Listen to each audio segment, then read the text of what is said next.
Hello and good morning out there, everybody. It's time, yo! Play versus Fall 2022 High School Championship featuring Rocket League. You know it, I know it, Animal. You know it better than anybody else. How we doing this morning? Oh man, I'm excited. I'm excited for some awesome Rocket League. I'm excited to watch these teams play. We have a banger of a series coming up here with the SHS CEOs facing off against RL TMHS. I'm excited, Suplex. How we doing this morning? Well, it'll be a good one, I'm sure. Once again, this is Rocket League happening and coming to you live from the Massachusetts School Administration Association. Once again, these are going to be some fire matches. Let's see some energy, y'all. Well, I can't wait for these matches. So, on the side of RLTMHS, we do have Rage, Nerds, and Jellyfish64 bringing on the Heat as a starter lineup. And on the side of the SHS CEOs, you can see Not Blackbird, Ima, and Luster ready to go on these brackets here. And we're here jumping we right go. into it. We're off to the races. Hey, As just you see Jellyfish going up for a big hit off the top there. Jellyfish wanting to corral that ball. Again, as we've said before, team play is critical in Rocket League. You're going to have to work as a squad to be able to beat your opponents. As Not Blackbird's looking to corral this ball in the offensive zone, has a little bit of room. Going to get a shot on net. Lasilla is there. Ooh, off the post. Terrifying opportunity there. Yeah, well, as we do see these matches develop, we're going to have to see a lot of adaptation and a lot of small adjustments as players get warmed up and getting right in there. Now, we didn't just have the semifinals. It was looking really exciting based on the results there. We did have the Wildcats and the Red Devils go down to these two teams, but I mean, hey, really it was huge earned. Save on the goal line by Polo there. Amazing shot on net there as the SHS is going to be able to transition to the other end. Back over on your side here, RLTMHS carrying back over towards the CEOs as you see the ping pong of offense and defense start to begin. And the players start to really figure out just how strong each team's defense is. Nice little play that's in the CEOs as well. Back over towards the MHS side. You can see Not a Blackbird trying to get in there, trying to sneak it into the goal, but Jellyfiend all too keen to keep it nice and safe in that goal line. A demo coming out, first one of the day. Going on Nerds from Polo. Very clean. A huge play coming in, was able to keep that ball out of the net for the time being as we come down to the 3-minute, 30-second mark just underneath there. Players are still fighting for the first opportunity, first goal of the series. And revenge from TMHS on the demo on Polo. Ooh, it almost sneaks in off the side bar there on the right. Luster going first shot, but it's slightly off the mark, as mentioned earlier. It's going to be a little bit of warm up here. Gotta feel things out. But soon enough, we're going to have nice carries like this. Polo's already trying it, but that's a deception. Another huge shot from Blackbird, but you know it. Lozilla's in there. Keeping the goal safe. It is terrifying. Some time fighting for this ball in the corner, fighting for a little boost. Another shot towards the net. It's going to be able to keep it high off that back wall. Looking to keep it pinned in this TMHS zone here as we get TMHS breaking out to the far end. He's able to get a nice clearance, decent shot on net. Can't corral the ball. It's going to be another turnover, and they're going to have to be careful on their own goal line. You can see a lot of control what the team's trying to have. Over the boost. Over there, defense, but Polo with a rising shot. Our first goal of the morning. Just 2.5 minutes in, almost exactly halfway down this match. And of course, the lead goes to the CEOs so far. We are off to the races here at this first game. Finally, the CEOs break the seal on this series, and they're up 1-0. Very clean play so far. You can see the amount of defense attempted there by TMHS. Whew! And Priscilla once again, quick save there in the corner. Can't let anything else through at this point. At this point in time, you don't have an amazing amount of time. It is a lot of time, especially for Rocket League. But when you're up 1-0 as the CEOs, you can't want anything else other than to extend that lead and make sure there's not going to be any bounce backs. 2 minutes left, and there's going some big control. Yeah, starting to have a bit of a battle in the mid zone here, and a battle for zone control as these players need to be able to control the ball and control the boost at the same time, as we're starting to see a bit of an advantage come over to the CEO side from the boost management side, as they are able to rotate back and maintain a couple boost pads for their own team, as well as a couple of the large boost fills. So Let's see if they can get another one here. And Luster is able to bury one. 2-0 for the SHS CEOs. Extends that lead like crazy. Just sneaks right in Jellyfish. You can see trying to get in there, but just not quick enough on the boost there. Even with all the boosts you can ask for, sometimes you just can't make it on time. And that's okay. We're just getting into it now. Again, this is a best of 7. So you have 4 cushion games, or 3 cushion games to work with here. And if you're going down a game, hey, I wouldn't sweat it. You got plenty of time to work with, plenty of adaptations to be made, and overall, we're just getting started here today. It's a fine morning for Rocket League. See some good play so far already. Just coming down to the final minute of this first game as the TMHS are looking to get one on dead, and oh my god, Lasilla wanted that one just off the crossbar. Such a close opportunity as they wanted to break the seal on this CEO squad. Yeah, they're getting violent now at this point. TMHS, you can see how much they want this goal. Put themselves on the board, try and get a hold of this shot. And there it is from Nerds! Huge MVP play. Bringing them back into the game here with just 47 seconds left. That is, of course, doesn't sound a lot of time on paper, but in Rocket League, so many things can happen so fast. That's an eternity in Rocket League. 47 seconds. Nerds is like, we're not done this game 1 yet. Let's keep it going. I want one more on the board, and let's push this to an overtime situation. At least in overtime. I mean, we could try and go for 2 in this amount of time, but more realistically, like you mentioned, that overtime is going to be very, very important. Try and see if TMHS can make that happen, and then bring us into a sudden situation. And hopefully steal away that first game. But right now, CEOs, it's all defense at this point. We'll let them in. With that iron wall. You see Polo in the back there, just holding on the goal line. Azula going for a dribble over. It's a huge carry right through Polo, but Blackbird's there on the ready. You can see CEOs are not going to let any chances happen here. A shot attempt, a Jelly Friend. Final seconds of play here as they winds down. Remember, 0 second time. The ball needs to touch the ground to end the game, and RL has the advantage. Oh, just weren't able to keep control of it as the CEOs are going to walk away with game 1. Very, very nice. And you can see the amount of experience these players have already in the game. They're not any kind of fresh to Rocket League. The control, the ball carry, the flight, the overall knowledge of positioning, the team play, I mean, it's all there. And we're going to see it just get more and more intense as these games go on. Yeah, we're off to the races here with game 1. CEOs up by 1 game currently. Are they going to be able to hang on to that lead in game 2? I like the performance from TMHS as they were able to put at least 1 up on the board, break the seal, said, no, you're not going to shut us out in this first game. You're not going to set that precedent that early. Let's see what happens in this next series. I do want to shout out real quick, Nerds, coming through clutch for the side of TMHS. Like, the amount of courage and the amount of drive to go down 2-0 and then think, you know what? I'm going to make this happen. I'm going to try and make dreams come true. You have to keep that fire in you. You can't allow any kind of lead to put that out, because that drive to keep shooting, to keep fighting with your team and not just give up a game, that's the kind of like inspiration and energy that you need to make overwhelming comebacks, overwhelming leads, and as a team, it inspires you. Teams are hopping down on the field, getting ready for this next matchup. What do you think the key is to this game?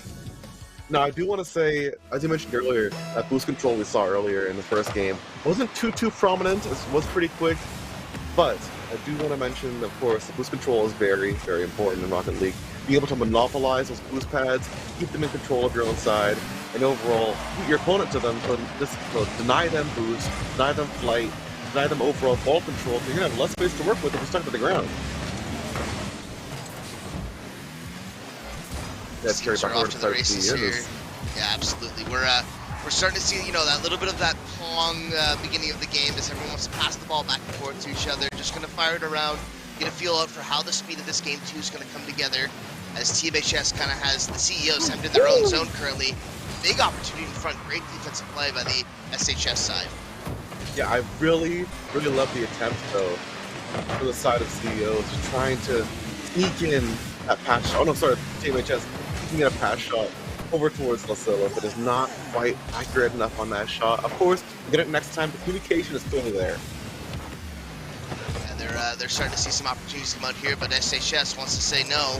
They're trying to bury it TMHS in their own zone for another opportunity here. Getting a weird bounce off the roof here. Here comes the shot, and that's gonna go! Polo is able to get a funky bounce off the ceiling, putting the first goal up on the board for this game number 2. That was wild. Straight to the roof, straight back down, the perfect 45, right into the goal. You can't ask for a cleaner shot than that, and it's so hard to block at that angle, right? You saw Cole try to sneak up there, with the boost, and a double jump, to see it reach on time, but at that angle, you have to be already there or not at all. Yeah, and honestly, just an awkward boost, and the fact that it came in right below the crossbar is a tough spot to reach that ball, no matter where you are in net. Another weird one in front of the net. Team HS has to be careful, gets that over one. Another shot coming on net. They're going to have to be careful here, as SHS is going to have to rotate back for some more boost. It's just this Luster here, trying to get back towards defense, trying to decide whether they want to push or hold down this over fort here. Jelly Friend, they know they got to get some offense in there and lead TMHS towards his first goal. We're only about 2 minutes in, and TMHS has yet to answer back for this lead that CEO is making for themselves. And Luster, you see the carry coming in right now. Expert control as they bounce it back towards TMHS's side, trying to set up for a nice shot here. They're saying no, though, carrying it out back towards the side of CEO. You see Lozilla here with a huge carry, no follow-up from the teammates. The chances are there, clearly, but just maybe a little faster on the boost. Oh, here we go, and there it is! Nerds with the berry and the Batman goal explosion. Nerds is able to find an opportunity in the slot, a rare one, as we get an awkward triple commit. Bounces off the back wall, and Nerds is there to bury the ball in this, tying this series up 1-1. You can tell that Jelly Friend really is a friend of TMH's side. That was some really expert carrying over to the side of CEOs to set up that goal. Give them not one, not two, but 3 chances to shoot. And truly, you love to see that kind of setup, that kind of control over the ball to allow to give your team chances. That in itself can be more valuable than the shots themselves. A little bit of a battle in the slot there. TMHS had to be careful not to let that in towards their own net. They're going to put it out wide. Luster's going to try and pick this up. Keep it in the TMHS zone. He's going to get a shot on net, and Luster, the pass to himself and a berry. 2-1, 2:09 left on the clock. Yeah, that was a perfect bounce off the corner. Right in front, goes right over the side of Jelly Friend, and that's a wrap, yo. Really, really clean stuff from Luster. Increasing that lead. And once again, CEOs are in the same position we saw last game, and TMHS, at least this time, have more time to work with. Yeah, just about 2 minutes left on the clock here. Still a pretty tight scoreline and a pretty tight series overall here. Great control from the TMHS squad to get out of their own zone. And a good opportunity in front. Luster had to be very careful in front of his own net on that save. Yeah, I mean, one bad move you can score on yourself real easy. In this game, solid defense is its own skill. Defense is just as important as offense. You got to score and you got to save on both sides of the end of the field. As the CEOs want to break out of their own zone and get an opportunity at the far end of the field. Let's trace it down. Polo clearing it once again for the side of CEOs. Letting them rest easy as they go for this offensive strike here. Pounces it up right towards in front of the net. Team is just nice clear, though. Not going to let anything happen here. The party stops at that moment right there. Lucilla going in. No dice. Jelly Friend, again, just slightly off the mark. TMHS have yet to truly sink that goal they need right now in this final minute. We're getting there, slowly but surely, but henches are getting high, and there it is. The side of CEOs, Luster just seeing a little curveball in. See this juking out the side with TMHS, and you see Blackbird and Luster. With the bounce off Luster! Yeah, no! off the TMHS player there. Awkward little bounce again. These things happen, it is Rocket League, but let's see if TMHS can bounce out quickly off this face-off and find another opportunity to get the scoreline back a little bit closer to even. Yeah, don't go to sweat it, shake it right off. Again, we're only in game 2. We still got plenty of time, plenty of matches to run through here. All good. Take it for the notes. Save it for the next time. 40 seconds left on the clock here. CEOs are in the far end, and they're going to get a one off the bar. Polo, bar down. Polo makes it a 4-1 scoreline with 37 seconds left. Crazy shot, great aerial play and presence there, and just perfect placement in the net. Bar down, baby. Look at that aerial demo, too. Just right before they got taken out. Just one final shot for CEOs to really extend that lead and make this more or less a GG for the second game we're seeing here. What a shot! Ooh, That hello. was expert plays. May not have gone in, but we're seeing some real fear factor getting placed into the hearts of TMHS. The ability like that, control the ball, gotta be able to not only take note of that, but also take note of who to check in the future, who to demo, who to let them play a little bit less. We'll go send him back to respawn and see what happens there. An interesting pass opportunity towards the front of the net. TMHS can't bury that opportunity. Final 5 seconds. See if they can keep this up and get one more opportunity before the game ends. Doesn't look like that's going to be the case. As Polo going to bury one for insurance cases, just in case, you know. Make sure his team feels good heading into this game 3. They win game 2, 5-1. Very clean. I mean, truly clinical work from CEOs here. It has been a really fantastic series so far, but you see the potential, the ability we're witnessing from CEOs and their team. Not a Blackbird, I'm a Pook, and Luster just really getting in there and showing off their stuff. Like, this kind of ability at a high school level? Love to see it. Love to see it. Love to see it. That's the true suplexes. These players are putting on a show for us. SHS up 2-0 in the series. TMHS, what do you do to make a difference in this game? They've been able to put some goals up on net. Maybe need to stand a little taller in front of their own net. They need to get some good passing opportunities. I'm curious to see what the adjustment is going to be going into this next game. I do want to say, as I mentioned earlier, that boost management is very, very important. And we're witnessing really, really solid setup on the side of TMHS. Their offense is solid. Just that accuracy, that potential, and that chance, what do you even call it? Chance execution on when they're getting those setups for those shots have to be capitalized on to the maximum. To optimize those shots, optimize those passes, and be fast. You can't delay on any kind of play because you know CEOs are going to be in there to try and take away that chance and not allow a single extra goal. Because we're seeing good return and answers on these shots from TMHS, but just not enough to really get that lead and hold it, right? And here we go, off to the races for this next series. Yeah, game 3 starting off here. TMHS, they know their role, they know their job. Gotta get it done now. Pull over with a long shot towards their goal. No dice though. You know, Jelly Friend's in there. Friend to you, a friend to me. Luster, of course, trying to get on that offense. Polo C, trying to set up the team. CEOs, but with a nice clear. No dice this time. TMHS, their defense is solid. But all it takes now is getting that run over towards CEO's side and making it a reality where they're up at least 4. Good call from Zilla to back off there, give himself some room and some boost. He's able to clip one off there. Shot out towards that, off the post, just wide and outside. Big opportunity for the CEOs early in this game. Sweating just a bit as that shot barely whiffs. You don't want to take an early goal again. You don't want to feel that same need to claw your way back. Try and make that lead in the immediate TMHS and hold it down. That's what we need. Zilla, you know you're the MVP right now. Taking it into their goal. The nice double shot off the sidebar. Passed off from the teammate. TMHS, perfect play. That's what we're talking about, those team play setups. They have it, and they have it in their toolkit. It's got to utilize it more and more, just like that. Here we go. Like Les Zilla says, no, I don't want the series to end early. I'm still playing some Rocket League, and we are off to the races in this game number 3. TMHS up on the scoreline, 1-0 currently, just under the 4-minute mark. But they are hemmed in their own zone right now by the CEOs looking to pepper their net. And Luster once again taking it over towards the corner. Try to set it up. Not a Blackbird. No dice this time. A little bit off on the shot. That's all good. Nurse, the long shot. Polo C, of course, is ready for it. Bouncing into the air. The CEOs holding on that defense. They need to clap back on themselves this time, as for the first time this series, they're down, and they have not been able to answer back quite yet. Nice save from Jellyfriend as well. Very clean defense here. Big save, and Jellyfriend right away. Let's go. Jellyfriend puts up TMHS 2-0 in this game number 3 as he says no to the clearance and just buries it underneath the CEO's player there on the goal line.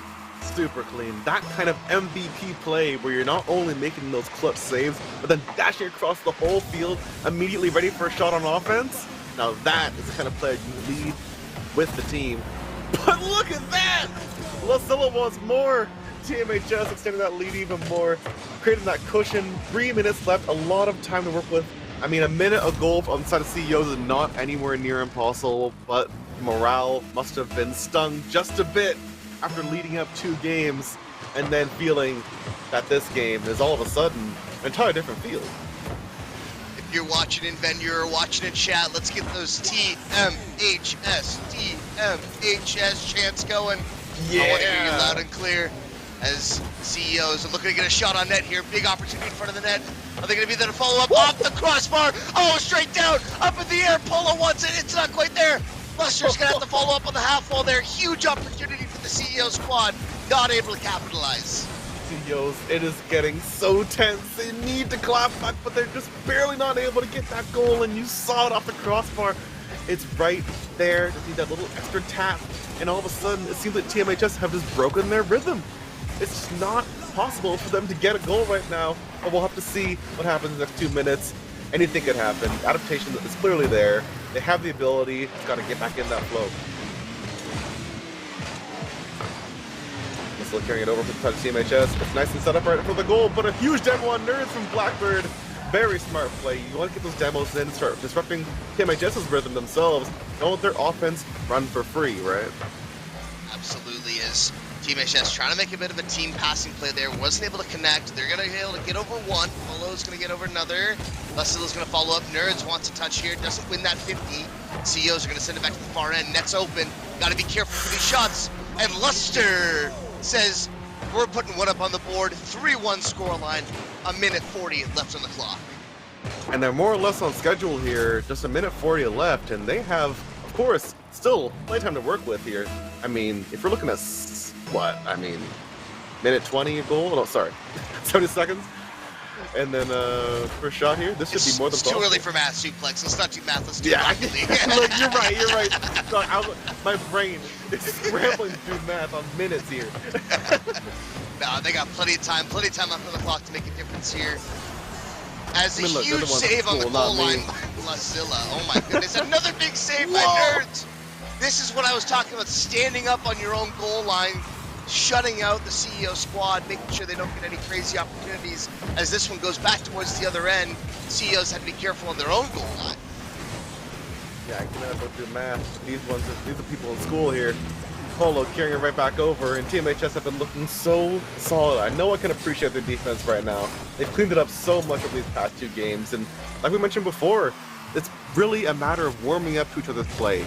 Every team's going to play different, and when you have defense and offense be structured so freely in a game like Rocket League, just those few games warming up can mean so much for completely changing the landscape of how you play and how you can really create a win condition against your team, against your offense, against your enemies here. As these players are, big, almost flip reset opportunity there by Lustilla. Wasn't able to capitalize on it. Heading back to the TMHS zone. They're able to clear that ball out. Jellyfriend wants to get a little bit of a flip reset, can't quite get it. He's going to head back towards their end. CEOs have an opportunity here, a little bit of a team bump there, going to be careful.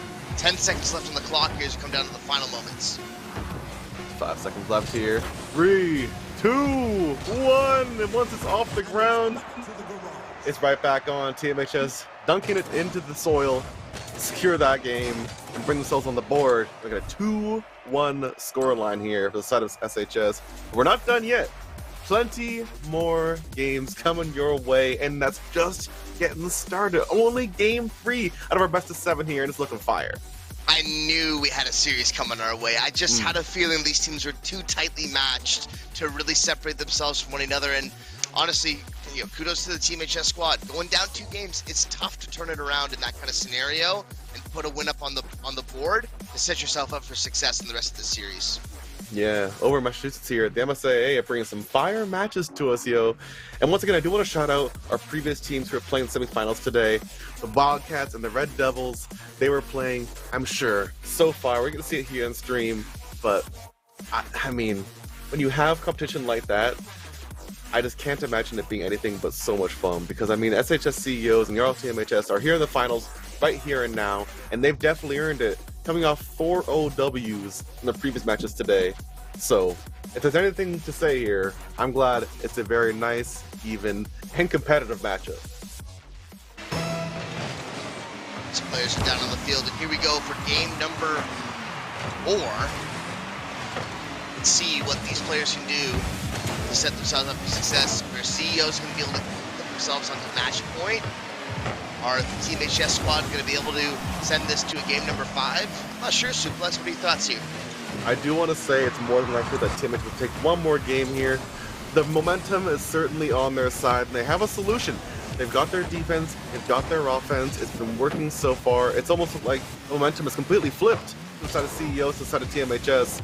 But it's now going to be a matter of how much CEOs are going to be able to reset themselves, get back in that flow, and shut down the flow that TMHS has. Because the longer you let them rock, the sooner you're going to see a 3-0 lead, a 4-0 lead, a 5-0 lead. You never know how fast they can start really getting unstoppable.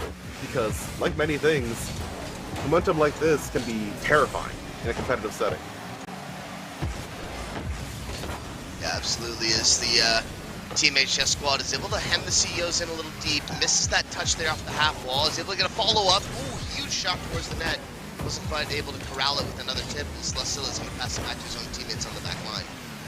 Different popping it up for the team. Not quite able to get a follow-up, though. Luster's getting in there, trying to make a shot possible for the CEOs here on the side of TMHS's field. But Nerds carrying it back up. Setting up Jelly Friend for a shot potentially, but barely whiffs on it. That could have been huge. You saw the momentum would have been unstoppable. But again, with the save on the side of CEOs, very clean double. Blackbird, you know, is there, all reliable. Hold it down. This side of CEOs not letting anything sneak through. And Luster as well. The iron wall not letting Nerds sneak one in either. It is looking really fierce, and CEOs are looking very awake. Their warm-up has complete. Yeah, CEOs were able to stand tall on their own goal line there as they were peppered, like 3 to 4, maybe 5 shots, depending on what you count.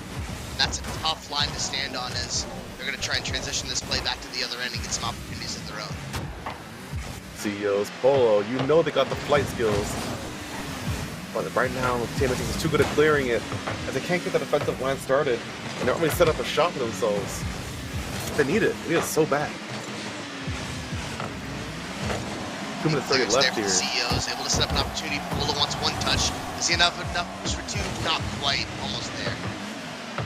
Yeah, it looks like CEOs maybe going for a couple too many solo shots, and while TMHS is really good at team play, and they're really good at setting up team shots, CEOs have shown that, and they've really been able to capitalize on that. But right now, it's just both those solo flight carries, trying to get just a sneaky shot in.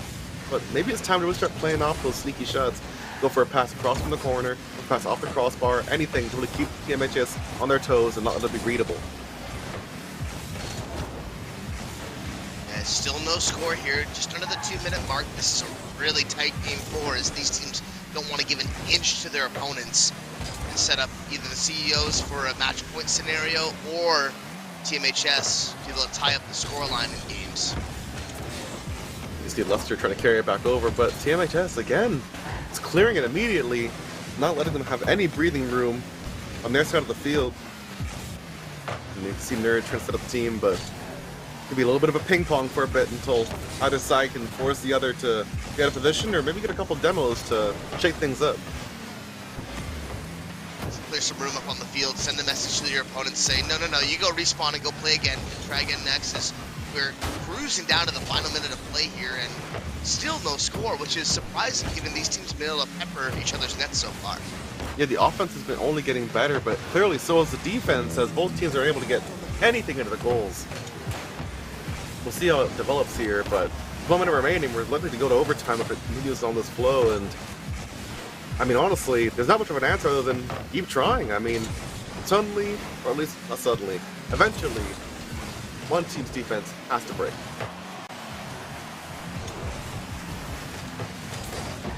Looking solid inside of CEOs. Again, trying to clear from their own side, force TMHS to allow something, but it looks out of nowhere! Here we go! Finally breaking that tension between the teams. Lusilla with a nice little corner shot, popping it on the right side. 1 goal with 30 seconds left. That might have been the trick to seal this goal and even up that score line 2-2 potentially in this series. And I just got an interesting stat from our tournament ops team in the background here.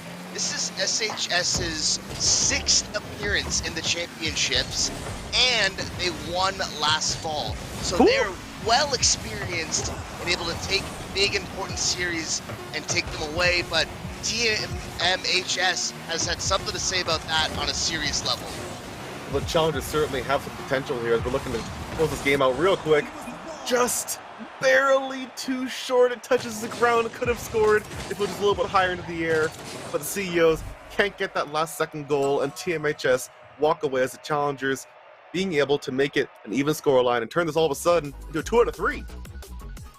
2 out of 3 series. I mean, this is where things get tight. This is where the palms are sweating. This is where the heat is coming up. I can't even imagine what the comms are like right now in that server. Oh my God, I gotta imagine players are freaking out, trying to say, okay, how do we transition this back to a win? You know, we just gave up 2 important games. We had a lead, and now it's an even scoreline. And we're the incumbents. We're the champs. What do we do? I'm not sure. Right? Yeah, I'm not sure if I have the answer for that one. CEOs, I mean, they've been looking really, really solid. Again, their offense is so clean, but when TMHS is so warmed up like that, it's terrifying to think of a real solid plan that'll really be effective here. I want to at least suggest that boost management is an idea. I want to suggest that boost monopolization is an idea, but above all else, demos. Demos are so key, and we didn't see many in the last match, but they can be a key part, not only shaking up offense, but also shaking up defense, forcing players to reposition and get out of the way. We're off to the races in this game number 5. Turned into a very tight series between SHS and TMHS. Let's see who's going to be able to break the seal first. Big shot on net by the CEOs. Couldn't quite get it on net. Big transition. What a breakaway. Nerds. Nerds wants to put it back towards center. Can't quite get it there. Oh, what a play. He shot the ball a bit too fast for himself, but they couldn't keep up, and he can get that nice angled shot in. It's all right, though. It's just getting started, and you know for a fact that it is possible to break away from the CEOs. Their defense isn't perfect. Nobody's is. But a little shot from Luster. Our block from Luster looking really clean. Near perfection from that one. Another huge block on the goal line there. Polo standing on their tires, so to speak, is able to clear that out wide and get it down to the TMHS zone for another shooting opportunity. Polo's going to have to be careful on this play. It's going to rotate back for some boost. Take care of the front of the net there. It's not Blackbird. Wants an opportunity for a shot. Doesn't quite get it. Polo's going to keep it wide again. He's able to play it over 1. Get it over 2, but is running out of boost in a hurry here. Not enough boost to follow up on that ball. It's not Blackbird. Wants to clear the center of his own zone. Looking good. You can see Luster trying to get in the air control. But Nerd's going to say something serious about it off the top bar. Crossbar once again. A nice little setup for Lutzilla, and you can see the offensive expertise outside of TMHS. These challengers have so many tricks up their sleeve, and it seems near impossible to be ready for all their shots. They've always got something new coming your way. The CEOs aren't ready for that one. We have some new champions coming up sometime soon. You never know. You never know. 1-0 scoreline, 3:40 left on the clock here. Nerds is heading down to the far end. Wants to get a centering play here. Baits out the fake. Silla's gonna have to corral this ball in their own zone. Wants to bury it back down. Nice pass across there. Able to get towards the center. Not quite a shooting opportunity, but still great control overall. Yeah, I mean, TMHS have got the control for sure. And their offensive control, setting up each other, setting up shots. It's just terrifying to think of from the CEO's side, and their defense is only strengthening over time as they get used to their flavor. But at this point, this takes a real good offense themselves, really get things shaken up here. They get a demo on Jelly Friend there, to shake up their defense, and really stagger their offense as well. You see Polo get in there, trying to carry the ball over. TMHS on the defense. You see right in front of their goal, Lutzilla with a nice clear. A Polo right back in there, up into the roof. Not gonna leave too many opportunities, but 2:42 left on the clock and plenty of time to work with. The CEOs get a nice shot here and make the even scoreline. TMHS still up here just past the halfway mark here in this game as CEOs are able to keep it into the TMHS zone but aren't able to get good centering opportunities that are translating to scoring opportunities, and I think that's been the biggest problem. They have that first pass towards the center, but there's not that follow-up from the striker able to get a hard shot on net that's tough for the Team HS squad to read, whereas the Team HS squad get a good chip towards the center and able to put shots on net like that. Nerds almost with another big opportunity in front of the CEO's net. Yeah, you can see just how much the amount of setup required to get a shot in the goal is really the bare minimum of getting real offense started here. If you don't have a solid setup, I'm not going to let you in. I mean, it's simple as that. You're not on the list. You're not welcome into this club. Now, if you don't have a homie who's going to sneak you in that back door to be able to get past the security guards, then, of course, not going to get anywhere. As you can see, the defense from Team HS, too clean. CEOs looking for a VIP pass into their first shot in this game. 1:22 left on the clock, and nothing really from their side in terms of scores to really even up this game. Now, once again, CEOs have that potential to matter, really breaking through the Team HS's offense, and maybe a demo could work here. Maybe just a distraction off the right side to bring their teammates over and corral them to one side. But with just 1 minute left here. Now the pressure's mounting for the CEOs as they need to get one on this net to at least tie up the scoreline and send it to an overtime. If not, in an advantage here. But to be honest, you know, Team HS has looked solid on their own goal line and in front of the other opponent's net. Really, I'm not sure what the answer is here from the CEO squad, but they're going to need to find something, as going down 3-2 in the series, putting the Team HS squad on match point would be a terrifying situation for the SHS CEOs. We visit SHS fans, now is the time to let them know how much you're cheering for them, because at this point, losing this game puts Team HS at match point, and that's a scary situation for our champs right now. A huge demo on Lusilla. There could be a chance. Oh, there's some SHS fans out in the squad there. Make them loud. Start getting that chant going. See if they can get an opportunity there.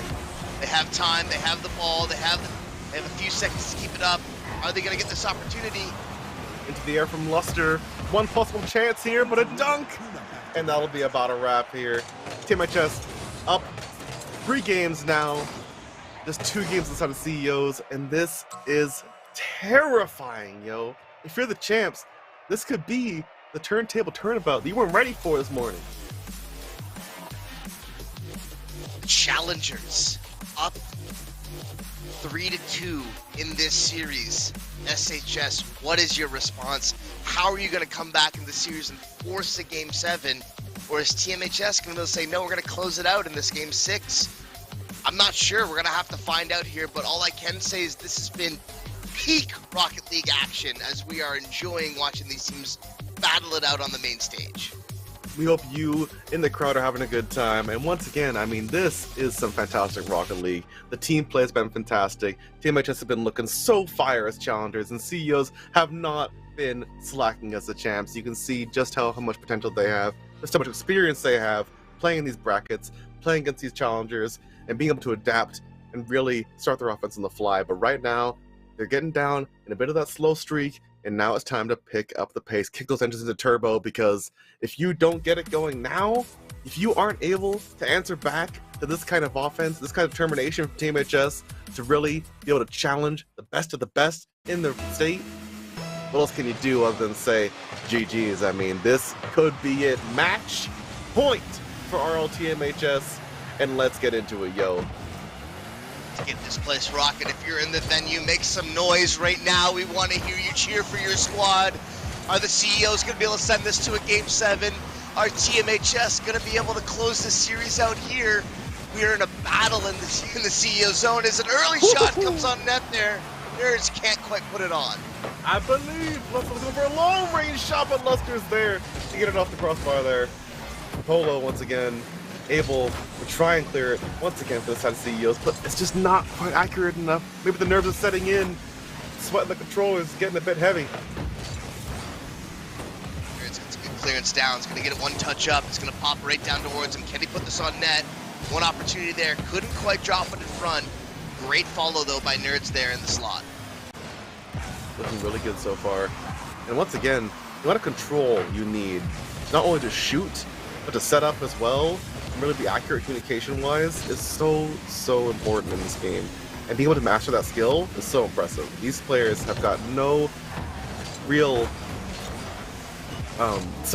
these players have no lack of potential experience here in this game. It has been nothing but professional plays, and I'm so happy to see some quality Rocket League. I mean, it is not like you see a lot of matches and many tournaments as well, where players might not be able to really capitalize on certain skills, but we're seeing the best of the best tools come out of here from these players, and it's just impressive to see a nice display of just about everything you can see in Rocket League. Really solid, of course, offense there right now. CEOs trying to be on that defense as TMHS sets up a goal, but nice clear from Pole. That could have been deadly from the side of TMHS. You see the team play is so clean, and you can't, if you're CEOs, you can't let even a single chance begin to bear fruit. Polo wanted the opportunity there after the back wall. It doesn't pop out far enough. Luster's going to try and keep it in the end zone. Jellyfriend's going to be strong on the goal line.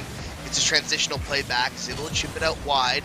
Not Blackbird's going to follow this up. He's going to challenge the 50. That's going to pop up high. Ooh, not Blackbird. Send back to spawn. Try again. Go next. Jellyfriend gets a shot on. Tip in front of the net. Not quite there. Jellyfriend is trying to follow this up. Shot on net. Huge save on the goal line. Not Blackbird off the respawn. Amazing save there to keep the scoreline 0-0 as we just passed the halfway mark in this game. We love you, Blackbird. Saves like that are almost more important than the goals themselves. Luster as well is in there, the huge save, but Lucilla, the one shadow behind Luster here. You thought they were gone, but I'm ready for another shot. Everyone's been cleared, making those saves, and there's just nobody left to be in the goal and hold it down as TMHS go up one and set themselves up, potentially taking this series. Dang. CEOs. What's your answer, yo? Now is the time. Kick it into overdrive. CEO's got to respond here. There's 2 minutes left on the clock. Feels like an eternity, but really, it's not that long in this game of Rocket League as Team HS has been able to hem the CEOs into their own zone. Great shot on net there by Luster. Lustzilla had to be responsible and careful with that ball there. Is able to put it over two. Nerds wants to follow there. Jellyfriend trying to get a challenge in. Centering pass, not quite there. Not Blackbird, full boost opportunity here. 2 up to defend. Scary double commit there as now they're going to float back to the ground and leave the slot kind of open. Got to be careful in the zone here as CEOs are showing some boost control. Big shot on net, huge save again by Lustzilla. Really solid defense here, but I mean, hey, if there's ever been a time to cheer for Shrewsbury Senior High, now's the time. Make some noise for them, y'all. It's now or never. There's a minute 15 left here on the clock, and now's the time to make a chance, an opportunity happen, get themselves in this game and play some more Rocket League today.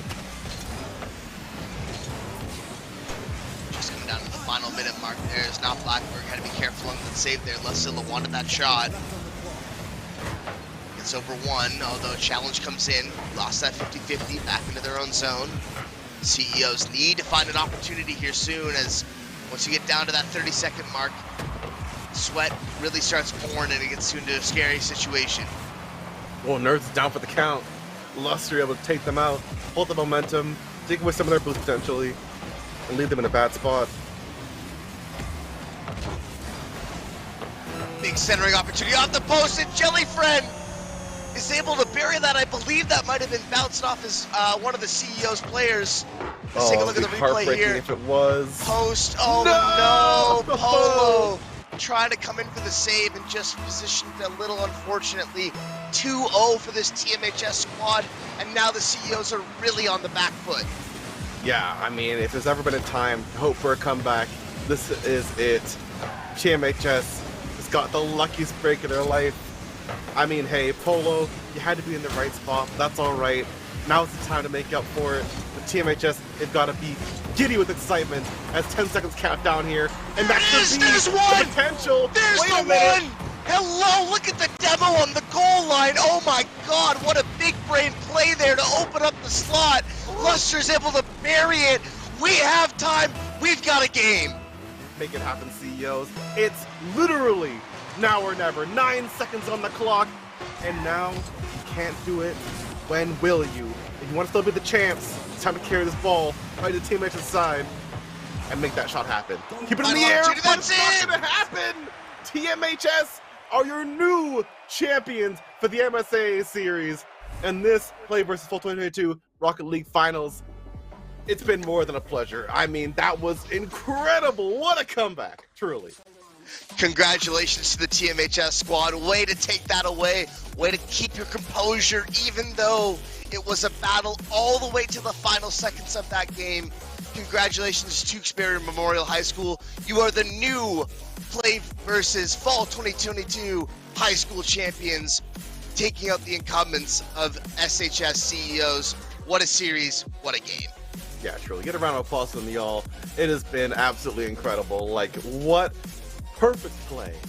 An amazing adaptation, amazing analysis, really good communication. You can't ask for a better example of how to not only overcome a good defense, but to completely trump a solid offense as well. CEOs, you played absolutely amazing. I couldn't thank you enough for a great show, but today, TMHS is just their day.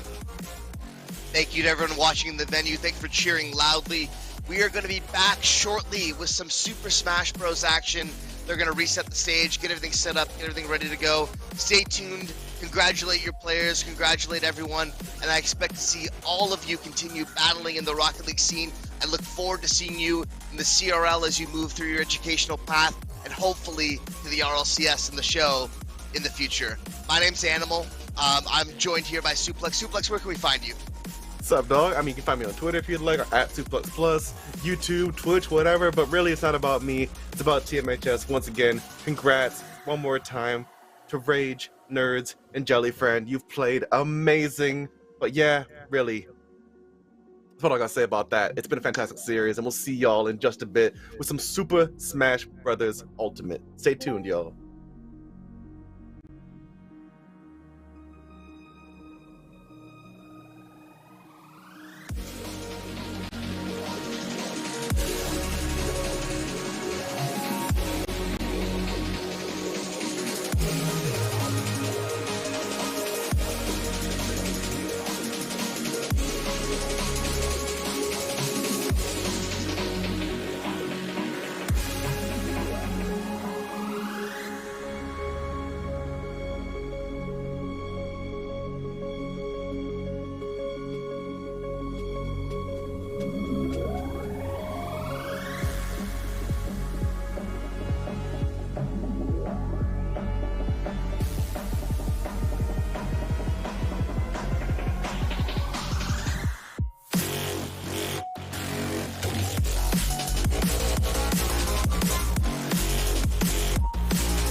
How's it cooking, y'all? Welcome back to the PlayVS Fall 2022 High School Championship featuring Super Smash Bros. Ultimate, featured by you, the MSAA. Right in, fifth match. You know what? We have no time for introduction suplex. Yes, sir. Like, we gotta get right into the action. We got a Pichu, we got a Bowser. You like grapple characters. Bowser is one of them. In my opinion, you might disagree there, but you know, I think that side B, that Bowser bomb, he's a hard hitter, and he's the king of the Koopas, coming straight for the little rodent, lightest character in the game. Very interesting matchup, I'd say, Suplex. I love the combo attempts already from Flabby here. But like you mentioned, like Bowser can definitely be a grappler. I wasn't saying the entire game plan. Whoa, never mind. I don't want to talk about Bowser. I'm talking about Pichu. That dunk was insane. First stock going over the side of Flabby on the side of Mashers here, and it's just looking clinical. Actually, Mashers is their team name. Flabby is the player of the day. Pichu, and of course we got Lamb, the Bowser representing Darkmouth High School Smash 1 team. Look at these combos coming out from the Pichu, man. Yeah, look at just how Bowser's struggling with this matchup here. The speed on Pichu is really important to take note of, as see Bowser's trying to at least sneak around, but that get-up attack's not going to do much for you. Try and get off stage, Furnace guard there from Flabby, but once again, is not able to keep up, as Bowser's range is all too clean, and that kill potential is even better. As a heavyweight, it's really simple to get those spots off, but a down smash read like that, also quite simple.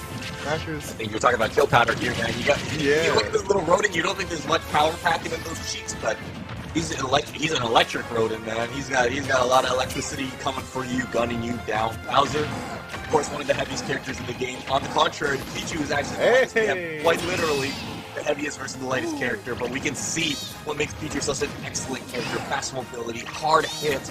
Bowser is combo fodder for this little rodent, but you get 1 or 2 hits, and you can even up this game very easily. Because right now, Lamb is really making things difficult. The double thunderclap was insane there. Bringing Flabby right to 107%. Lamb, of course, and the Pichu this time. Start with the name swap there, but we're all caught up now. Even stock line, but once again, Bowser's already at 127. Love to see. Wow. Oh, he missed the tech. That should do with the jab reset and the F smash. Look how strong Pichu is. We mentioned that Bowser is the heaviest stage, but it doesn't matter. An F smash from that percent at that point in the stage. That's game number 1 right there. Yeah, no, that was clean. No, you can see just how much Flabby is ready for that kind of Bowser matchup, and it's terrifying to think about when you're playing Bowser and you have a matchup like that where the speed is clearly not in your favor, the combo game is not in your favor. The kill potential's there. You're playing Bowser after all. You can take them out with like 3-4 hits. It's Pichu. They're one of the lightest characters in the game, but can you really keep up? Is your defense solid enough? I think that's the biggest. I think that's the biggest question when it comes to this matchup is how do you as Bowser? You know, you might be the heaviest in the game. You might hit hard, but very difficult to keep up with the speed of Pichu. He can just zip everywhere with the agility. Of course, Pichu does have the added disadvantage that he does hurt himself with a lot of his moves. Anything that has to do with electricity, you're going to be hurting yourself, which will add up to that percent which Bowser will be able to take advantage of. But of course, the biggest question is, how do you hit? You're so small and so fast. And look at those setups right there. That is a 0 to death setup Pichu if I ever saw one. You can confirm it up there, falling off stage into the spike tape onto the thunder, and there's no coming back. Every character in the game will die to that. Yeah, you can tell the potential for Lamb here. Just trying to really get any kind of combo. Whoa! That was swift. A quick back air. Catching the recovery attempt from Lamb, and Flabby's going to go up a stock in this game too. And I think this is an excellent stage choice for Flabby right here. Bowser, of course, utilizing a lot of potential.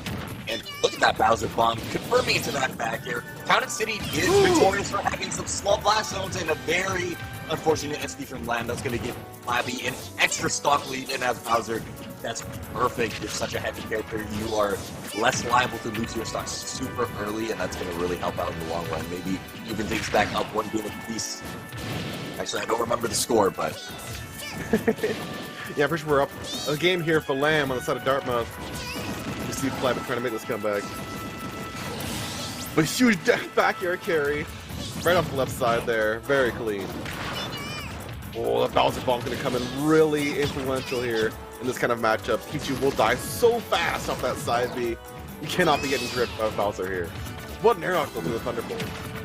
Yeah, nice air dodge just to avoid the thunder right there. Missed grab, that's going to be a whip punish. Got the platform's coming in, and that's going to not save him. In fact, it's going to give Plabby the extension they need, and that's going to tie things back to one game apiece.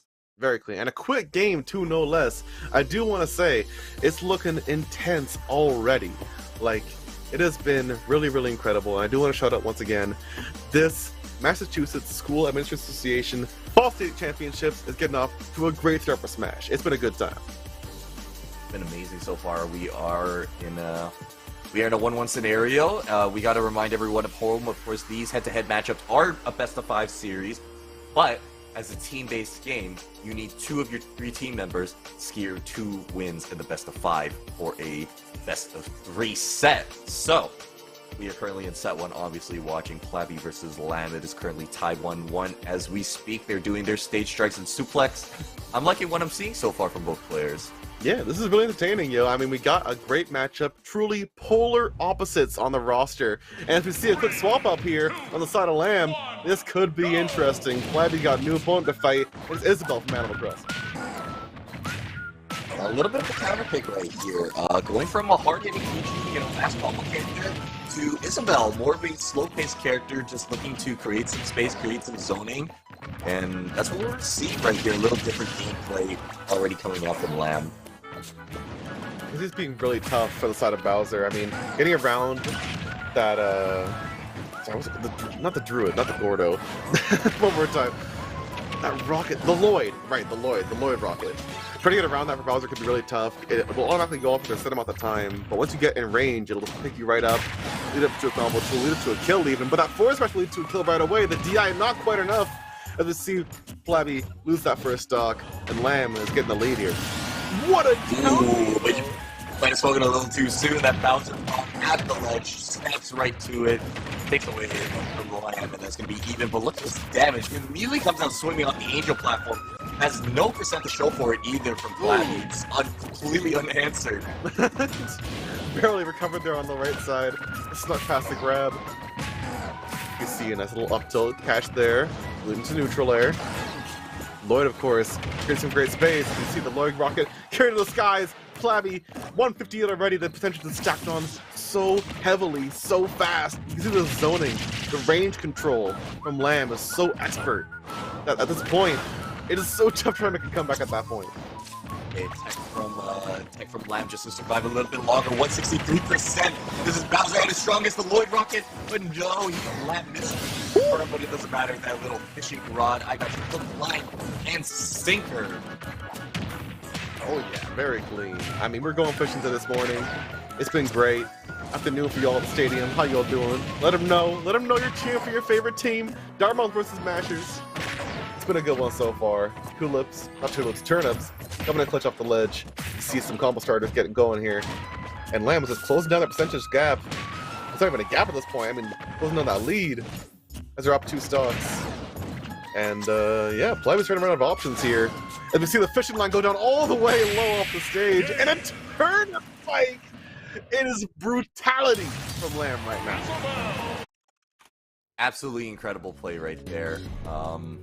There's not much to say. I think the Isabel just meant to slow down the pacing of the game, create a zone where Bowser obviously can't infiltrate you because he's slow, he's big, he's heavy. Combo character to a zoner character, and I think that switch really worked out there for Lamb.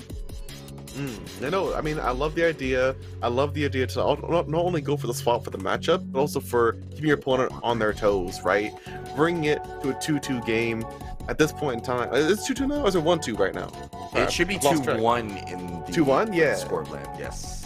Okay, so bringing it to a nice 2-1 lead. Once again, each head-to-head is a best of 5, leading into an overall best of 3 between the teams. So this first set will be the first point for either team, and it could be right now match point for Dartmouth to take that first point.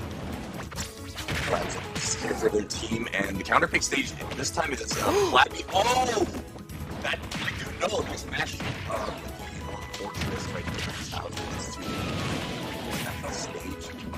you know, Masher's got that mash. Yeah, you gotta match that fucking man. Get that extra distance. Team name is made for it. It's perfect. Getting that red once again. Lamb has been nearly uncatchable in neutral here. You see the pressure come on, but the up B catch from Flabby, making sure Lamb won't get in that zone for free. Get some damage on your way out. Nice little forward tilt there to create that space. Try and get Flabby off stage one more time for an edge guard. You see Lamb's been really exceptional at that so far. The Lloyd set, catching the roll. Perfect spacing on that as well.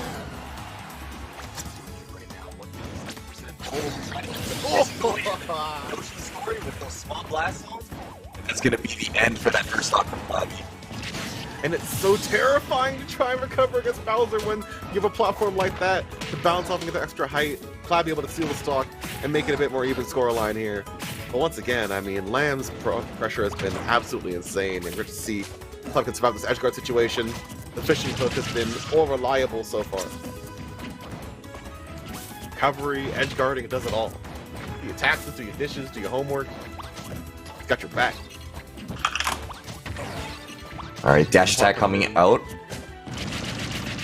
I love the use of that Isabel dash attack, just be able to bounce it off of platforms, use the projectile.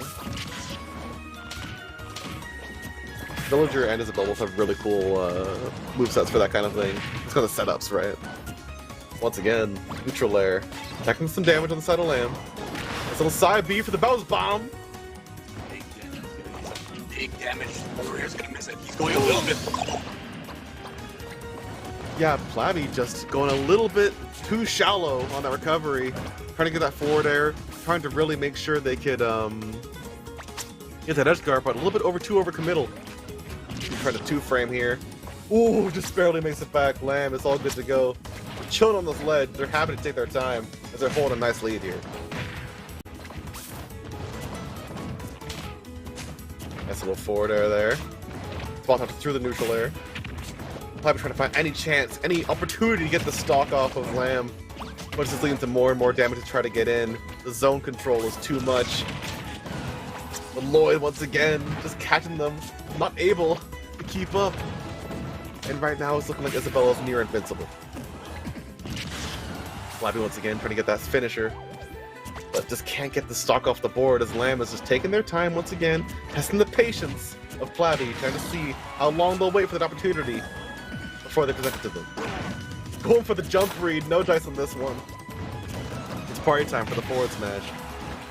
But the forward tilt. Once again, Flabby just stuck in the air. You can see the side here.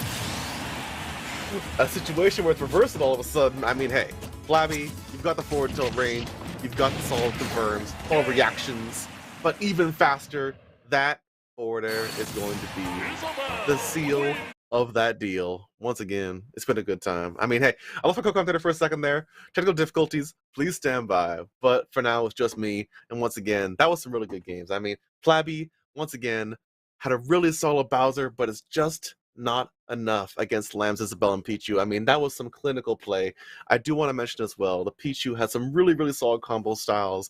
The Thunder usage was really solid. The down air coverage was really good off the stage. And welcome back, MCC. How you doing? Yeah, we're having a little bit of technical difficulties. I think right now my microphone might sound a little bit different than it did yesterday. Still the same settings, but you know, obviously things happen, things change. I'm still here, obviously, and I've been excited to watch these games. And Suplex. Yeah, that's our first set, yo. That's our first set, man. That's our first set. First one going to Lamb on the side of Dartmouth, and that'll be 1 point for Dartmouth so far. They have got this lead, and it's only a matter of time until we see the opposing team. Of course, we're talking about Dartmouth. Well, we just mentioned Dartmouth. Oh, hold on. We just mentioned Dartmouth. Dartmouth took that game. The Mashers, bro. Gotta watch out for the Mashers, man. They're mashing that up B. They're mashing those controllers. I'm telling you, their damage output's going to be insane. So are we going to see some more FGC characters? Because let's be real, a lot of people within our community might consider them more of the mashy, but like I love watching the DLC characters. I don't know about you. I think they did an incredible job with this game, with the amazing roster that they have. Over 80 characters, Suplex, and just one of them could completely changed the dynamic of the game. Yeah, I mean, these DLC characters, they shift every time they come out. They shift the dynamic of the game. It's been insane every time they come out, but I do love watching them. The FTC characters are so much fun to peep at, and once again, they shift the dynamic of the game. Their damage output's insane, their pressure's insane, their edge guarding, you love to see it. Like, Terry, Kazuya, Ryu, Ken, they're all a treat to watch.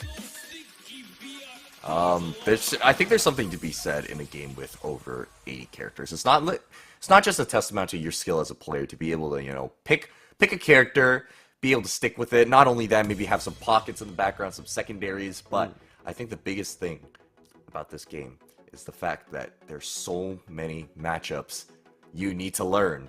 And for each individual character as well, not just your main, but for your secondary, your tertiary, it doesn't matter. However many characters you want to play, whether in a friendly or in a professional setting, that's a lot of games to be played just to understand the fundamentals of head-to-head interaction. Yeah, I mean, hey, speaking of games to be played, our next matchup's going to be X-Fire versus Golden Guy. This could be something special. Try 1 second, let's get some tea. Spend some tea. How's your morning been, Yeah. Suplex? I know it's relatively early for you comparatively to a lot of other places. You know, you're in that Pacific time zone, man. It is 9:30 a.m. Yeah. for you. Meanwhile, us here in the East, I've been awake for a little bit already. You know, 12:30 noon.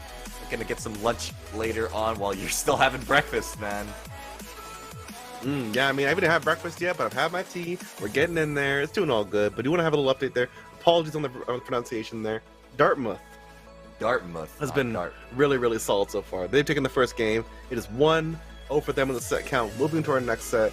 We will eventually get into that. We're getting some little bit of technical difficulties once again, but we're going to be all good there. Don't worry about it too much.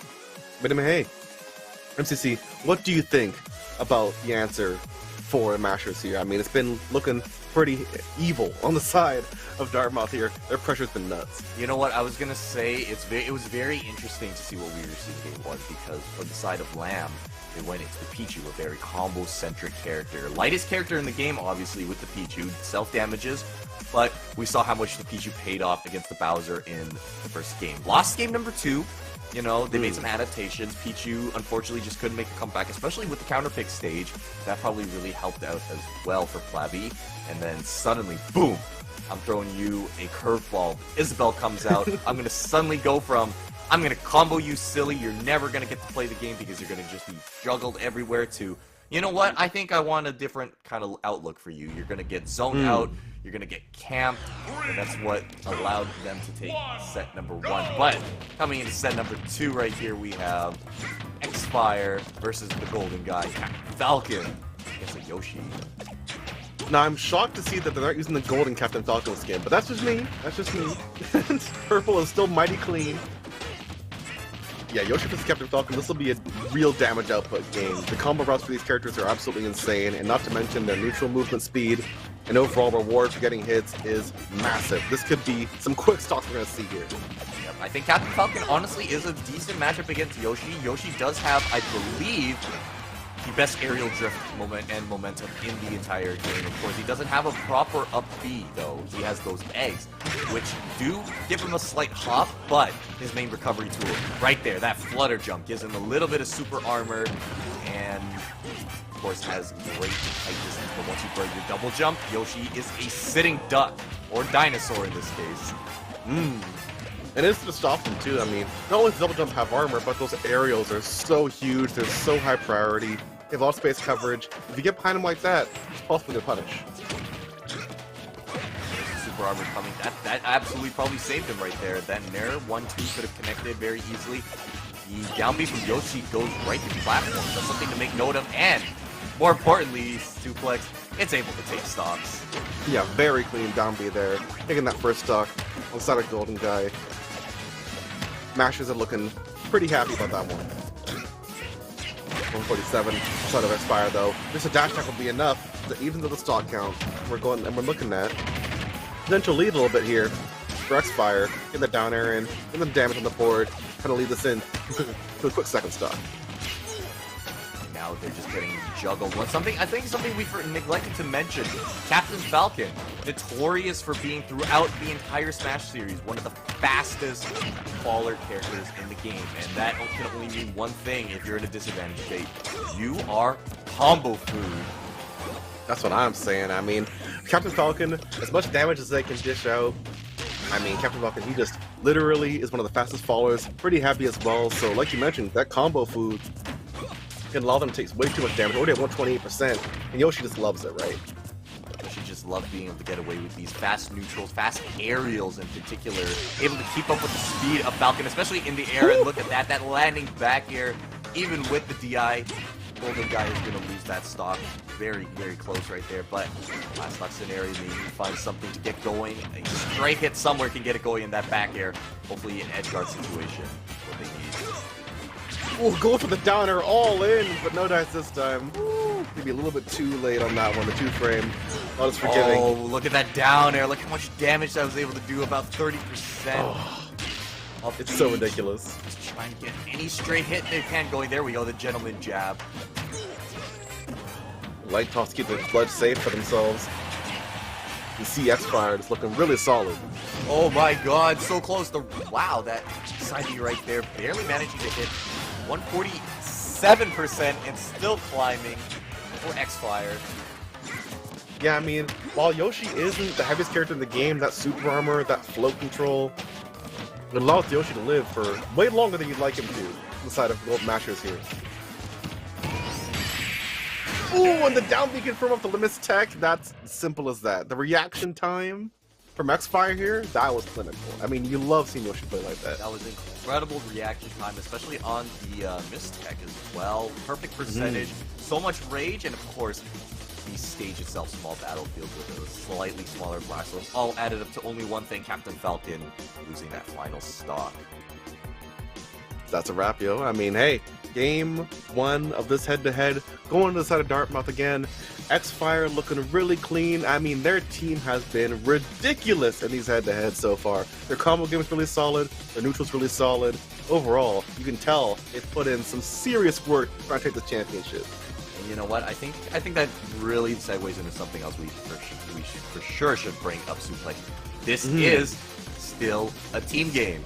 Smash obviously traditionally just a one-on-one platform fighter style of game, but in this format you got 2 additional players, not to mention your lovely coach, always watching the action, able to, you know, calm things down if things get a little too hectic, give you some advice, give you some breathing room. You always got probably 1, maybe more characters in the back pocket, but even if you don't, you have stage selection, you have adaptation to make those changes and to make those wins happen, and I think that's exactly what we're probably going to see from Team Mashers right now to kind of bring things back to an even game.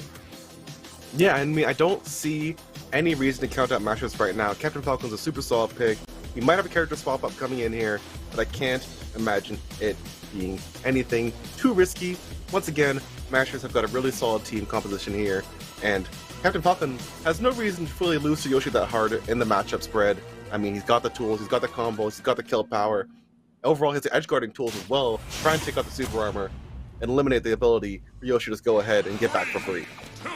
I think you hit the nail on the head right now. Captain Falcon able to keep up with the speed of Yoshi both in the air and on the ground. I think it's just a matter of getting those combos started, and that's what we didn't really get to see game 1 too much, especially because X-Fire has been on fire, but hopefully cooling things down on the cool Kalos. Yeah, I love this stage, honestly. The platforms being off the side there allows for some really crazy edge guard attempts and really good combo tools to allow characters to not only get some really high damage, but allow them to get some really early stock takes here, too, as well. I think the more important thing to mention is Captain Falcon's wall jump ability. Kalos does have those walls. Yoshi has a bit more of a linear recovery because they can hug the wall, which is going to give Golden Guy opportunities to maybe get it down here despite the boot to the bottom of the blast zone. And of course, these blast zones in Kalos are some of the biggest in the entire game. Small stage, big blast zones everywhere from side to the top. Now, while we wait for our first stock to happen here, I do want to mention off the side, we do have some flavor info here from production. Thank you so much. I do want to mention that Swampska was the runner-up last spring season as we see them lose that first stock and Mashers again are going to be looking to bring this back. But again, Falcon was the runner-up spring last season in spring 2022, and Dartmouth is completely new to the championships. So we got 2 potentially new champion spots looking to take this championship and really just make a name for themselves here in this series. That's actually very interesting. So we very much have a David versus Goliath, so to speak. You know, you got Dartmouth. They're kind of the guys trying to prove themselves right now. Yeah, the Dartmouth has been looking really, really solid. Even on the up air, X-Fire has been so solid. Running up with the shield there, just flexing the fact that they want to be on range, but not going to be overcommittal enough to throw out a random aerial and get punished. X-Fire just testing their patience, testing mashers to be able to really adapt well. And overall, Golden Guy is looking to be on the back foot here as an up air close to that stock. Just one remaining. Absolutely incredible. I love what I'm seeing. Utilizing those eggs as well, something we should mention. Suplex. Yoshi does have a projectile. If they want to Captain Falcon, which granted is going to be very difficult to give the speed of both these characters. I mean, they are just rushing head to head with one another, but with that ability to just throw an egg, slow down the pacing of the game, I think that neutralizes what makes Captain Falcon such a threat sometimes. And you can see X-Fire really utilizing the range of Yoshi, utilizing the speed, the patience of their own play to really slow down the pace of this match and keep Golden Guy really just constantly itching for any kind of hit. You can see just running in, shield, neutral, or fade back. Not really overcommitting, just making sure that Golden Guy's going to have to really work to approach.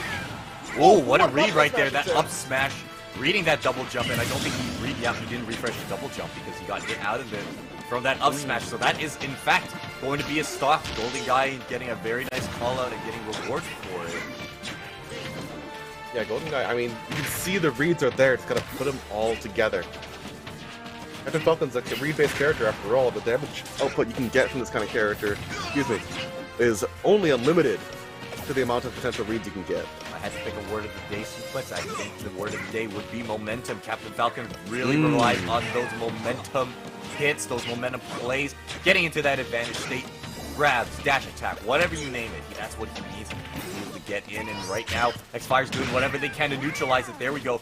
A punish on that down key, but, ooh, X-Fire finding a way to make it back to the stage. You can see, once again, I'm going for the Raptor boost, a really punishable move there. It's a huge combo starter, but it's really risky to throw out neutral like that. While it has armor similar to Yoshi's double jump there, it's not enough to just truly win yourself in and make it past the defense of X-Fire here. Dartmouth looking to get one more game up as the percentage is looking really favorable on the side of X-Fire. But 149, the rage is there. I would not count Golden Guy out. One good knee read, and that could be a wrap. Ooh, down air coming out. He's down air does an absurd amount of damage. One of probably the most damaging moves in the game if you blanch every hit. That's 30 to 40%, my guy, from an aerial.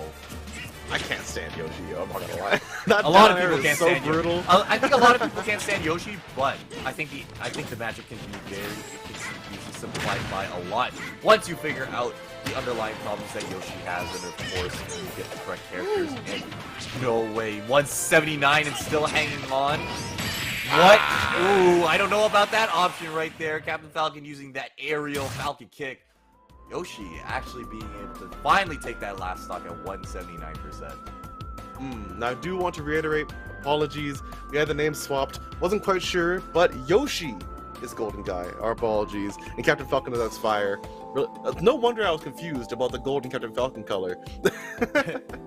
That probably makes a lot more sense. You know what? I think we missed that one of their in-game tags was also GG, probably representing the abbreviations for Golden Guy. So apologies on the quick mistake to everyone watching at home. But in fact, X-Fire is actually down 2-0 to Golden Guy. So Golden Guy is currently up right now, trying to look to tie things back up one piece, I believe, in the overall set record.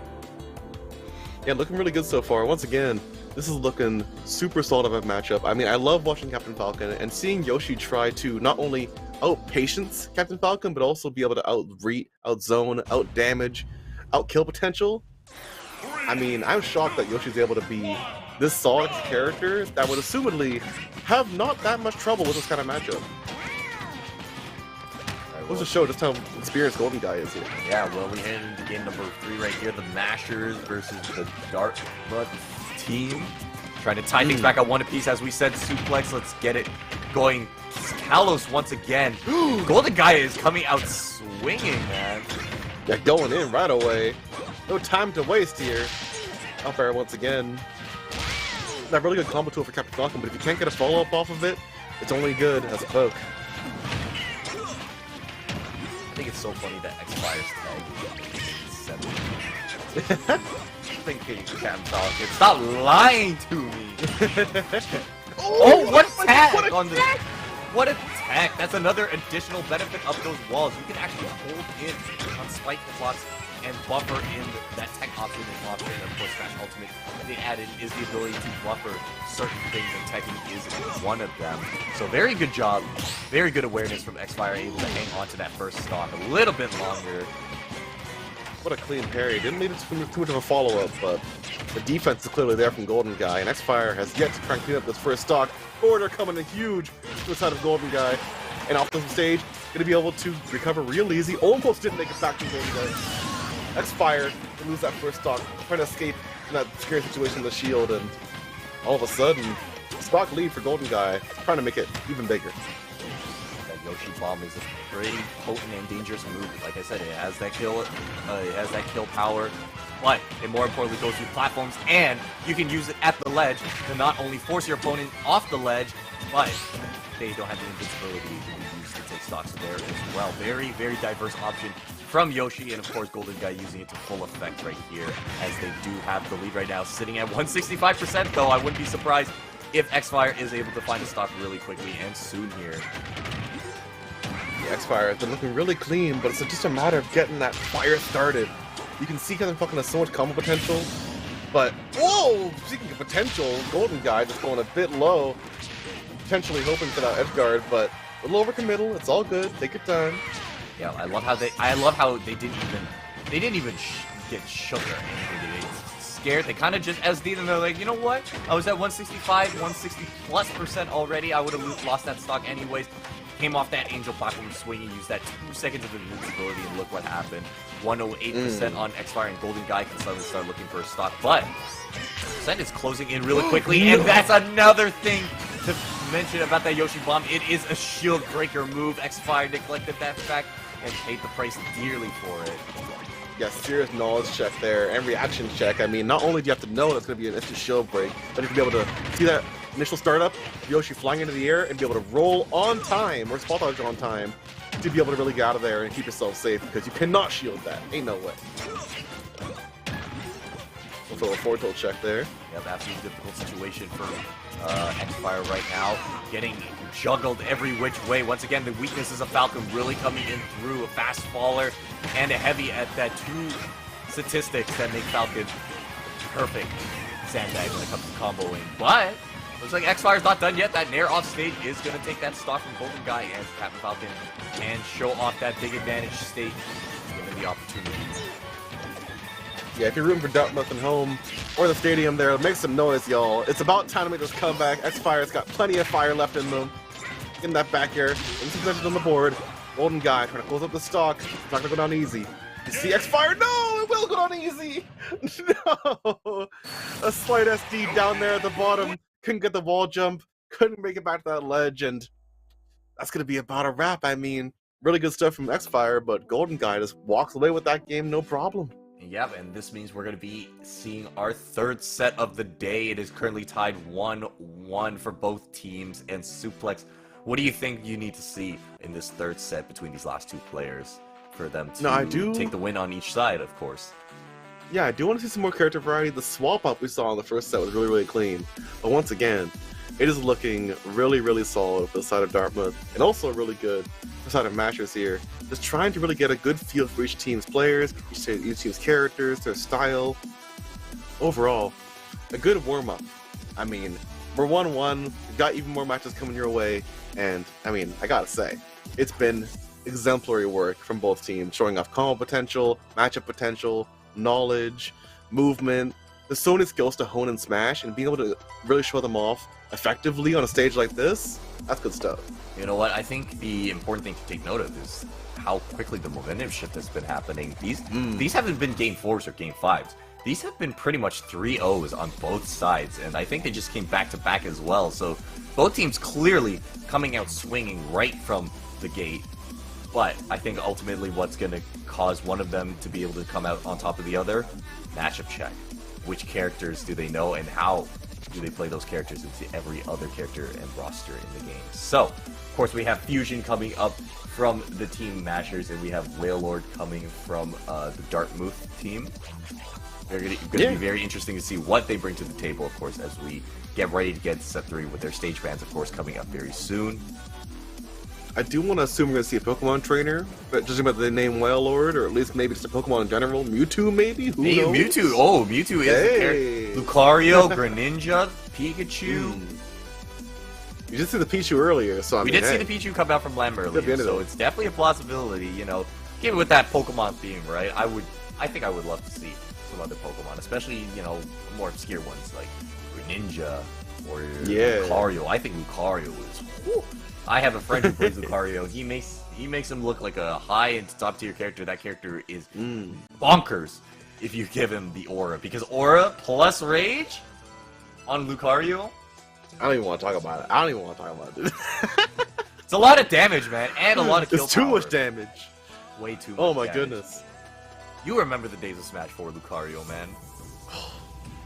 Don't bring me back to When that Rage was even more potent in Smash 4 than it is now, and you gotta remember, Rage does stack with Aura, so when you have two of those things in tandem with one another, you got a recipe for disaster.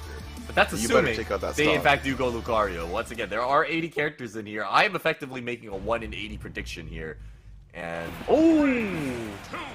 You know, it's about to be a fire match. We see Fox, and not only Fox, but the meta-defining character himself, Steve from Minecraft, coming right in. Inside of Wailord here on Dartmouth, trying to create an easy matchup for themselves. Because Fox, of course, really fast, really mobile. Double parry!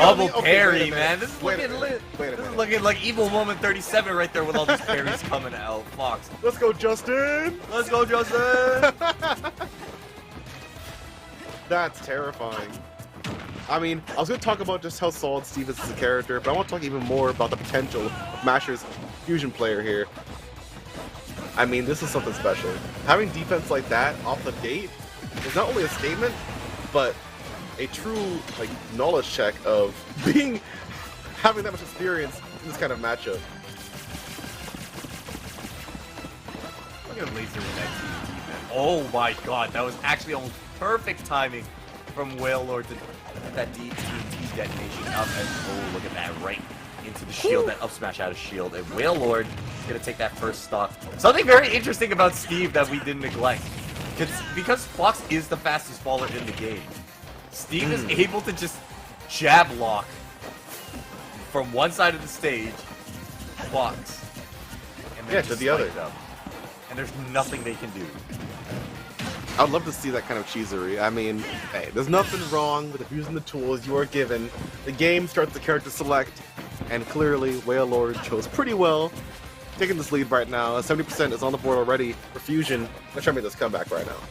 Yeah, look at their materials. They only have 2 iron. That's 2 Minecraft carts, or, well, not anymore. It's gone. I was going to say that, or a few anvils, but with no resources, this is where you got to go in. Steve is at their most vulnerable when they have no craft, and of course he has wooden tools, no diamond, no gold, so to speak, and suddenly Fusion is taking control of this game. Wow, this is an amazing chance for Fusion. What incredible offense to keep on Steve that entire time. But a quick clap back, the rock setup, the 1 block anvil setup for that shield break and shield poke on the anvil is going to even up that stock count. And once again, Fusion looking really expertise, looking really warmed up here. Yeah, But I really like how they have no answers. care in the world for just running in right now. Take advantage of what Steve does not have in this scenario. No materials, no gold, no iron, no We're seeing it diamond again. especially. That's probably the biggest one. And wooden tools to boot. You have nothing to be afraid of, and you can juggle them all you want. No anvils means you have all the potential in the air and Fusion. Look at that juggling. Look at that combo potential right there, and they absolutely dominated in number 1, showing that they indeed have that matchup checked correctly. Yeah, Wailord, take your time. Take a breather. Fusion is clearly on fire right now. That was ridiculous. The amount of offensive potential that you have, not only with Steve and no resources, but when you're playing a character like Fox, that is so perfect, where that kind of chase down is just perfect. Like, I can't imagine a better fit, that kind of player, to be able to not only have that kind of offense, to be able to run that kind of pressure and consistently not allow a single chance for Dartmouth here to really clap back.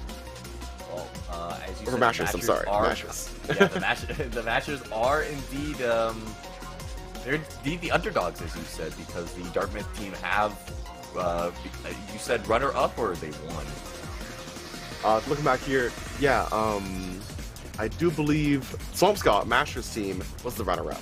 Mashers was the runner-up, so they Yeah. do have a lot to prove right now, and that's what they're trying to look for. But, of course, being runner-ups, you expect them to have that matchup knowledge, that matchup check for the other team, and we saw them full force. Fusion just completely dominating Wailord, going in, no bars, no restraints whatsoever. As soon as they ran out of materials to craft and to mine, they gave them no breathing room whatsoever. So I think if you're a Wailord and you're the team of Dartmouth, you gotta just recuperate your loss right there. You're down 1, but you still got 3 games left to win. This is potentially Game 5 stuff right now in the making, Suplex.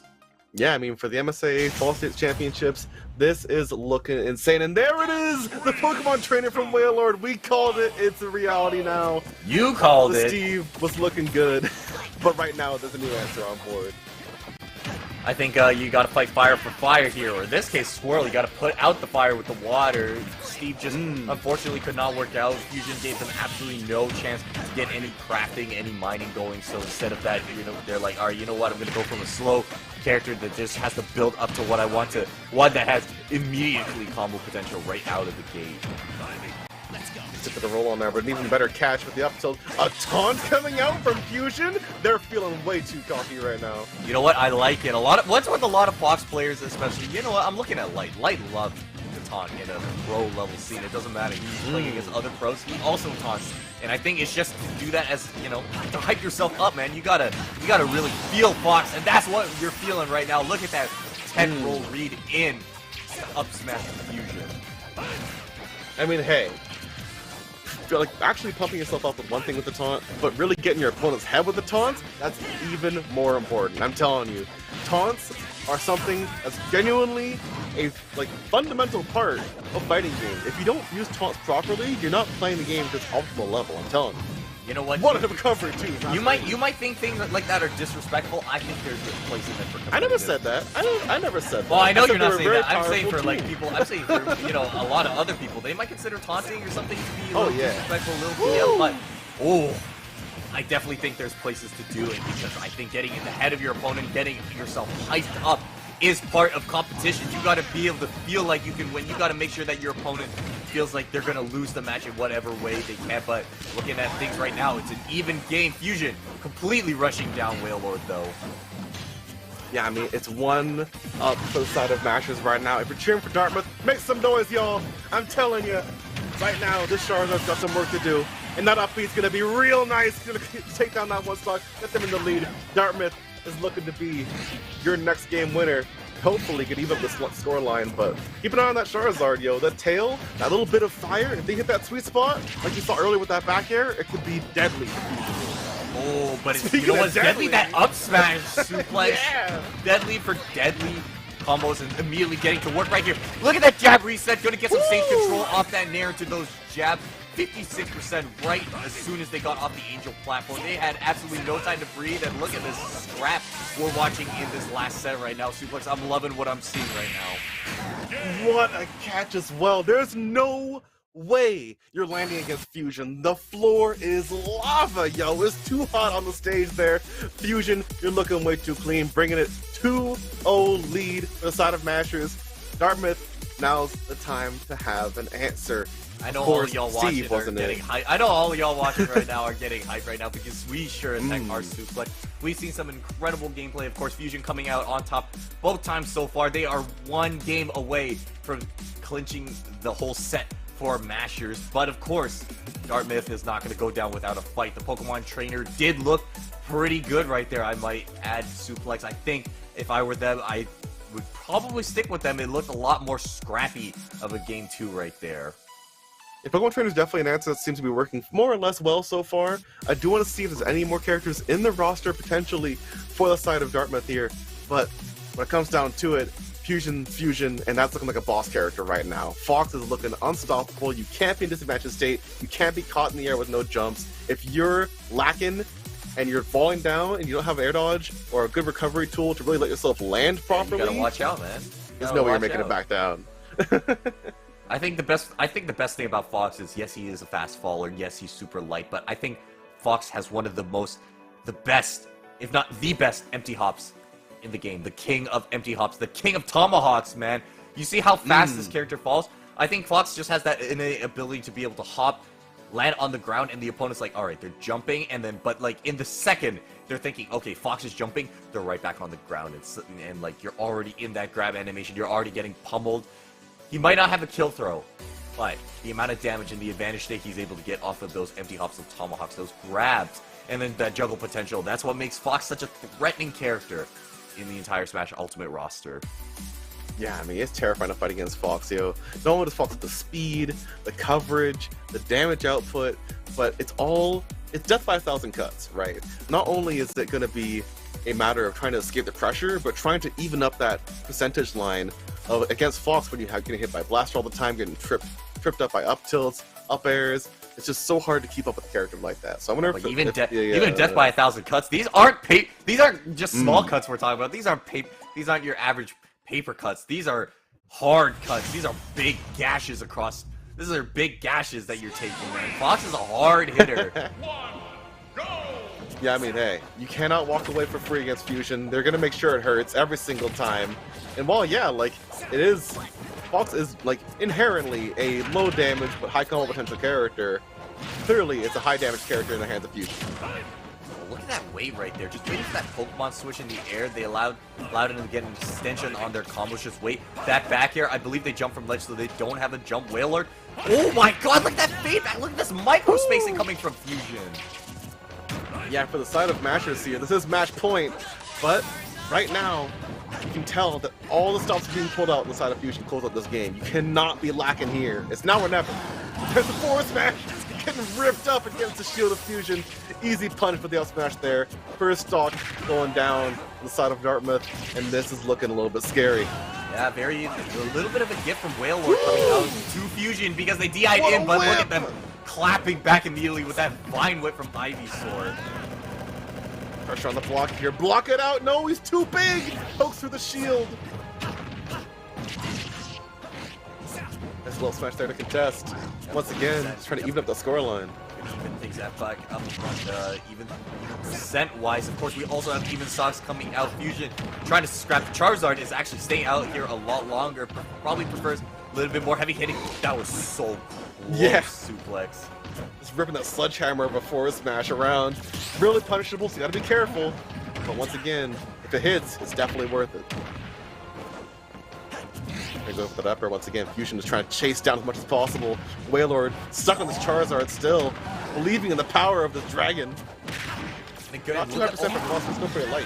Oh, Flare Blitz gonna come out, sending him across the stage. That's gonna actually allow them to reset neutral, but naring right into the shield of Fox is not a smart idea, and we're in a last stock scenario. Fusion trying to close it out for the Mashers team right now.